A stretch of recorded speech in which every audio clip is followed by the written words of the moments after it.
Les Sikasois, fiers de leur armée nationale et confiants aux autorités de la transition, c'est la face à la cabale médiatique orchestrée contre notre pays et, comme tous les autres Maliens d'ailleurs, sont déterminés à soutenir les femmes et les autorités de la transition.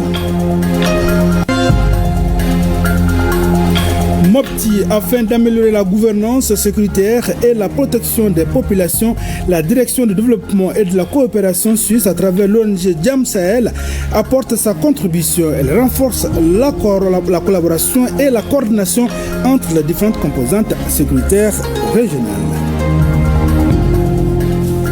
Mesdames, Messieurs, bonjour et bienvenue aux informations. À l'instar des autres pays africains, le Mali célèbre aujourd'hui, 18 novembre, la 35e édition de la Journée africaine de la statistique. Cette journée se veut un vecteur de sensibilisation sur le rôle, l'importance de la statistique dans la vie économique et sociale.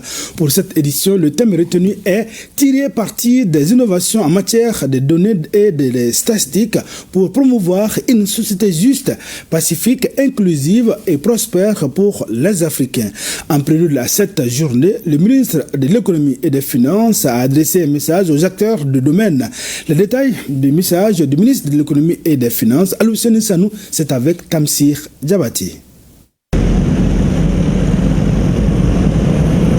Face aux enjeux technologiques, le Mali a compris qu'il faut moderniser vite et même très vite son système statistique. Et le gouvernement place aujourd'hui les outils numériques au centre de son action, ouvrant la voie à une production statistique plus fiable et plus ambitieuse. Un virage qui ne promet pas seulement du progrès, mais une véritable révolution dans la fiabilité des données statistiques au Mali. L'édition 2025 de la JAS a pour thème tirer parti des innovations en matière de données et de statistiques pour promouvoir une société juste, pacifique, inclusive et prospère pour les Africains. Le thème met en lumière l'intérêt des innovations technologiques dans la production et dans l'utilisation des données. Aujourd'hui, les outils numériques, le big data, l'intelligence artificielle ou encore les données satellitaires ouvrent de nouvelles perspectives pour renforcer la qualité, la rapidité et la fiabilité de nos statistiques. Justement, l'opportunité qu'offrent les outils numériques a permis de comprendre certaines réalités des populations et surtout en ce qui concerne la gouvernance économique et sociale. Elle nous aide à mieux comprendre les réalités de nos populations, à mesurer les inégalités et à anticiper les besoins dans les domaines essentiels tels que la santé, l'éducation, l'emploi ou la sécurité alimentaire. Il est donc avéré que le système statistique national se porte bien au regard des réformes engagées et les résultats enregistrés par l'Institut national de la statistique. Des efforts qui traduisent la volonté du gouvernement à faire du système statistique une donnée sécurisée au service du développement. Nous avons engagé la numérisation des enquêtes et des recensements, renforcé la capacité technique de nos agents et mis en place des bases de données intégrées pour faciliter l'accès à l'information statistique. Ils s'inscrivent aussi dans le cadre de la mise en œuvre et du suivi de la vision Malikura Nyetasira Kabensam Bafla Anibioronis Salama, dont la première phase décennale est la stratégie nationale pour l'émergence et le développement durable 2024-2033. En célébrant cette 35e journée, le Mali tourne une page, celle des approximations. Une nouvelle s'écrit plus nette, plus solide d'un pays qui maîtrise enfin ses données statistiques. Autre point de l'actualité, une vingtaine de délégués des départements ministériels des pays de l'AES et du Tchad participent à une rencontre de quelques jours à Bamako sur la planification sectorielle de l'éducation sensible au genre. L'espace de partage d'expériences a pour but de promouvoir l'égalité du genre dans ces différents pays. On en sait plus avec Fademba Keïta. 2 jours de débat, d'intenses réflexions sur les concepts clés et arguments en faveur de l'intégration d'une perspective sexo-spécifique dans les systèmes éducatifs, comment renforcer la planification sectorielle du genre dans les pays de l'AES et du Tchad et stimuler la collaboration interpays et la présentation des expériences de chaque pays sont autant de thématiques au centre de cet atelier sur la planification sectorielle de l'éducation sensible au genre. Le but de cet atelier, c'est de mutualiser les pratiques, d'échanger et de voir dans nos différents pays comment nous traitons la question de la scolarisation des filles, quels sont les outils que nous avons créés dans chacun de nos pays pour améliorer la scolarisation des filles, comment améliorer la planification sectorielle sensible au genre, mais aussi partager nos expériences, voir ce que chacun fait. La prise en compte du genre dans nos systèmes éducatifs respectifs mérite d'être encore mûrement réfléchi, mérite que nous partagions les expériences au sein des pays de l'AES et du Tchad afin de promouvoir comme il se doit cette prise en compte du genre à travers la budgétisation sensible à ces volets. Selon l'UNICEF, partenaire financier et le ministère des tutelles, l'activité est perçue comme un rassemblement interactif pratique centré sur les participants. Les défis demeurent. Trop de filles restent privées d'écoles ou sont contraintes à abandonner leur scolarité. Les mariages précoces, les grossesses précoces, les mutilations génitales féminines, les stéréotypes de genre et les violences freinent le potentiel de la jeune fille. Au cours de vos échanges, vous vous approprierez des outils, vous renforcerez vos capacités et, j'en suis sûr, vous tisserez un réseau solide de championnes et de champions de l'égalité du genre dans nos administrations et nos sociétés civiles. La rencontre d'échange avec quelques structures du ministère de l'Éducation, la visite du Musée national 2025 Année de la culture au Mali, la participation des délégués à la Semaine internationale de l'artisanat Touareg de l'AES seront les dernières activités qui mèneront les participants venus à cet atelier. À présent, écho de nos régions, à Sikasso, face à la cabale médiatique orchestrée contre notre pays, les Sikassois sont plus que jamais déterminés et confiants aux femmes et aux autorités de la transition. Les populations fières restent déterminées à ne jurer que par les informations distillées par les canaux nationaux. Le point avec Ségou Konaté, Yuru Bala Diabaté et Tarou Konaté.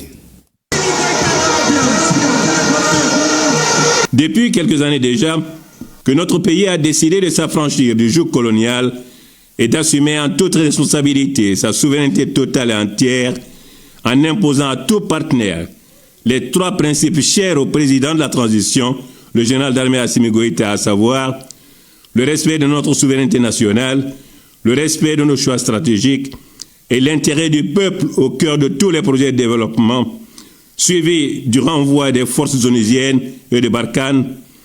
Notre pays devenait dès lors la cible de certaines presses au service des princes d'hier. Mais malgré cette prise de position par certains partenaires, les communautés continuent de vivre en parfaite symbiose à Sikasso, que l'on soit du nord, de l'est ou de l'ouest. Aujourd'hui au Mali, nous vivons en symbiose avec tous les étrangers, toutes les nationalités. Et vraiment, nous vivons ici parce que c'est vrai, la paix à travers les échos, là, il y a certains qui ont peur, mais réellement, avec la transition, il n'y a pas de problème. Ils arrivent à faire ce qu'ils peuvent, selon leurs moyens aussi. Parce que on va pour que ma famille. On me fait que tu vas m'la kakoro. On me gato tu kokele ya. Vraiment ni faire ma fara. Anga akilitiki tu faire akilitiki ka. Bandi gela konda konana. Ame bo ango me foli di anga autorité de ma. Parce que chunu client bo ludi. Et tu attends ga segida. Vraiment me tu o de ke et tu ga fam. Alaka de malana alaka ta fanganduma. Ala poussé. Basi ma foi tana. Hera ko ame dunga bo anga yoro min gadi yebe ta kasigi. Yara kon nyebanga fere feuna foyi t'an na hɛrɛ kɔ an bɛ sigi k'an ka feerew kɛ lafiya ra ka wuli k'an na baaraw bɛ kɛ lafiya kan jamana ɲɛmɔgɔ bɛ baara min na a bɛ baara min na a ka d'an ye yɛrɛ de an b'a kɔ bi an b'a kɔ sini hali bi sa ala k'a fanse kira k'a fanse a jɔn b'an ɲɛ cogo min na ala ɲɛ b'o la cogo min na ala ka a fanga d'an ma. Et ce n'est pas tout. Ces populations ont désormais décidé de ne se fier qu'aux infos relayées par les canaux officiels de l'État. Vous voyez la ville à Bamako. Mais est-ce qui se plaint à Bamako aujourd'hui? Personne. Hein? À Sikasso, tout de même. Peut-être qu'aux alentours, bon, il y a des égarés, tu vois, qui sont en train de mettre le feu dans nos citernes et autres. Sinon, par rapport à la ville de Sikasso, il n'y a rien. On ne se plaint pas du tout. On est là vraiment tranquille et les forces de l'ordre sont là vraiment en train de faire leur travail et vraiment nous les remercions. Ça, c'est des déclarations qui viennent des ennemis. C'est pour avilir notre pays, alors qu'au fond, vraiment, il n'y a pas de pays aussi bon que le nôtre, la Mali.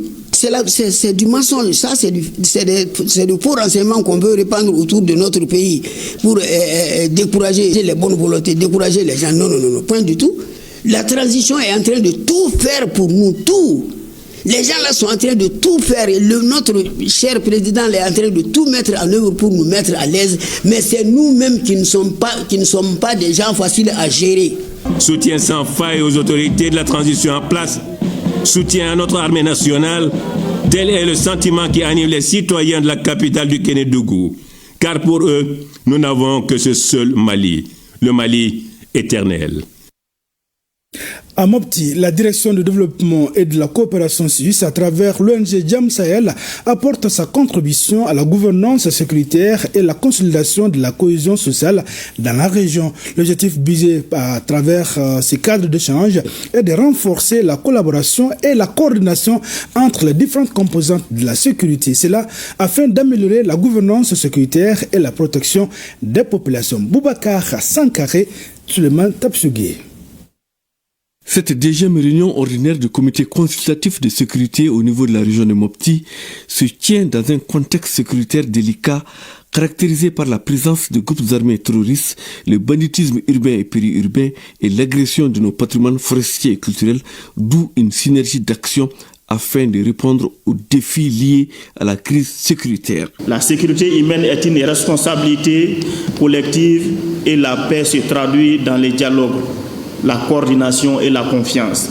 Nous demeurons convaincus que Mopti peut et doit continuer d'avancer vers plus de stabilité, de cohésion et de résilience. Cette rencontre a permis aux acteurs de faire le point de la situation sécuritaire régionale, analyser les défis et formuler des recommandations pour une gouvernance sécuritaire inclusive et efficace. Cette rencontre représente une étape décisive de la mise en œuvre de l'architecture de sécurité voulue par le gouvernement qui a placé le citoyen au cœur de l'action publique comme acteur et bénéficiaire de la sécurité.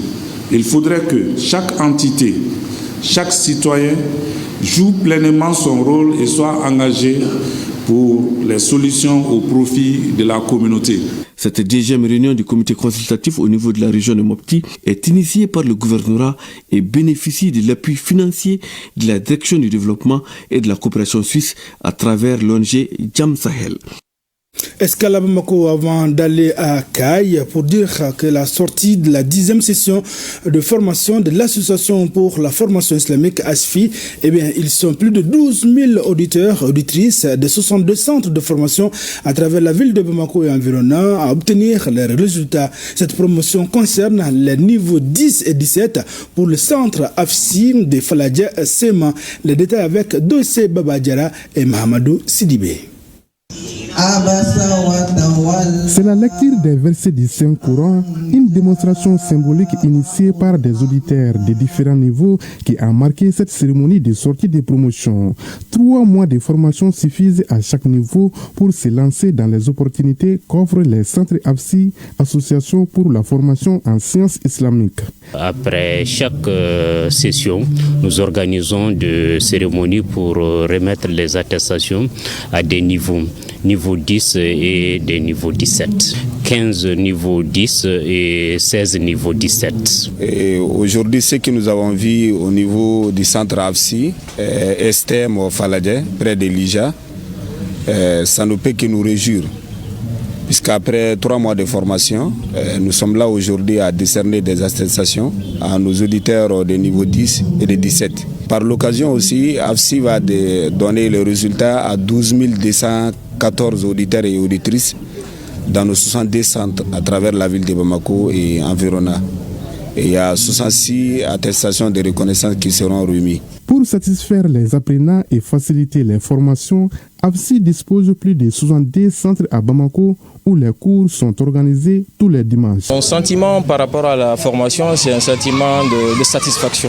La formation en question nous a permis, entre autres, d'apprendre à lire le Coran, à méditer les versets et aussi à apprendre sur les fondements même de l'islam tels que le fiqh et autres matières. Alhamdulillah Rabbil Alamin.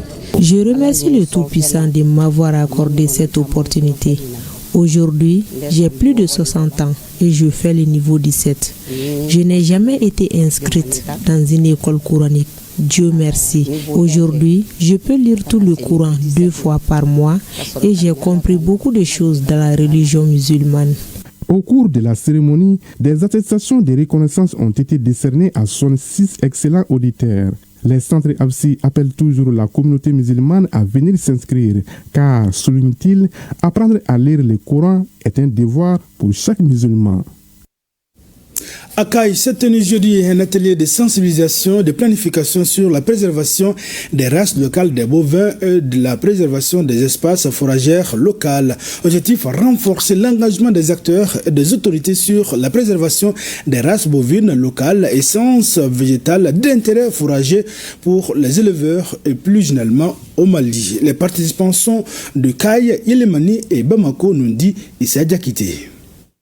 Les races bovines locales et les espèces végétales fourragères constituent un patrimoine générique et culturel précieux pour la région de Caille. Et malheureusement, ce patrimoine est menacé aujourd'hui par la dégradation des ressources, le changement climatique, d'où la tenue de cet atelier dont le but est de renforcer l'engagement des acteurs et des autorités pour préserver ces ressources locales. On a demandé à ce que le bailleur puisse venir à Caille pour qu'on puisse bénéficier de l'atelier là, à cause de l'importance de la chose, parce que ça concerne l'insémination pour préserver nos races toronquées, peules, avec les races mortes. Lors de la rencontre du dialogue politique sur la préservation des races bovines locales par les éleveurs du Mali venus des régions de Caille, Nioro du Sahel et du district de Bamako le 27 décembre 2024 dernier, des constats et recommandations ont été établis. Avec plus de 15 millions de têtes de bétail, le Mali possède l'un des plus grands cheptels de bovins d'Afrique de l'Ouest, avec une grande richesse génétique. Un tiers de la population malienne tire ses revenus de l'élevage. Cependant, la productivité de l'élevage reste faible. Nous réaffirmons notre engagement à accompagner toutes les initiatives allant dans le sens de la protection et de la valorisation de notre biodiversité locale. La région de Caille de façon globale est une région d'élevage et nous avons besoin de maintenir cette dynamique de préservation des races bovines locales et aller vers l'installation des cultures fourragères, des espèces végétales d'intérêt fourrager. Rappelons que cet atelier a été initié par Vétérinaires sans frontières Suisse, une organisation humanitaire, caritative, politiquement et religieusement neutre avec plus de 30 ans d'expérience en Afrique. Restons à Caille pour célébrer la journée internationale de l'enseignant. C'est le 5 du mois d'octobre. Chaque année, le syndicat national de l'éducation et de la culture a initié samedi dernier à Caille une journée de salubrité. On en sait plus avec Kaba Diara. Dans le cadre de la journée internationale de l'enseignant, célébrée chaque 5 octobre, la division SNEC, Syndicat national de l'éducation et de la culture de Caille, a organisé une journée de salubrité dans la cour et les alentours de la direction de l'Académie d'enseignement de Caille le samedi 15 novembre 2025. Et le thème de cette année, ça rime avec la valorisation enseignante. Et cette valorisation la passe par l'Académie qui est notre vitrine. Donc c'est pourquoi nous avons choisi l'Académie pour vraiment nettoyer l'Académie et les alentours et si possible installer des poubelles. Les syndicats jouent un rôle de développement. Si la collaboration est franche entre les syndicats et les autorités, l'école fonctionne normalement. L'initiative vient des syndicats, ça rassure parce que ça veut dire que le Sénégal ne se limite pas seulement à revendiquer, à arrêter le travail. Le sénégalisme peut se faire autrement. Et c'est ce qui vient de nous prouver à travers cette matinée de salubrité dans la cour même de l'Académie, dans et autour de l'Académie. L'Académie qui est la vitrine même de l'école dans la région. On est vraiment satisfait de cet acte. Après avoir assaini la cour et la devanture de la direction de l'Académie d'enseignement des Cailles, le SNEC a remis des lots de matériel sanitaire au DAE. Toujours célébrité, lancement du projet Tombouctou Ville Propre. Elle est initiée par la délégation spéciale de la commune urbaine de Tombouctou. C'est en collaboration avec l'AMSS et l'UNICEF en prélude à la biennale artistique et culturelle. L'initiative consiste non seulement à rendre propre la ville, mais également à créer des emplois. Reportage signé Saloum Konaté Mauloud Tandina. La délégation spéciale de la commune urbaine de Tombouctou, l'AMSS et l'UNICEF s'engagent dans l'assainissement de la ville de Tombouctou à travers son initiative Tombouctou Ville Propre. Ils sont plus de 700 jeunes mobilisés pour mener cette campagne qui durera 20 jours dans la cité des 333 saints.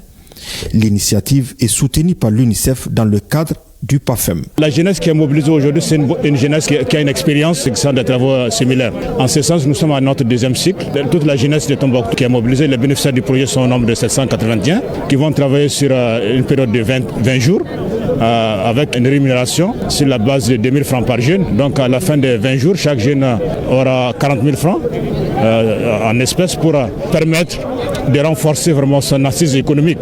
Comme vous savez, les bénéficiaires sont déjà érigés en associations et coopératives. Donc c'est un plus pour des actions qu'ils entreprennent encore.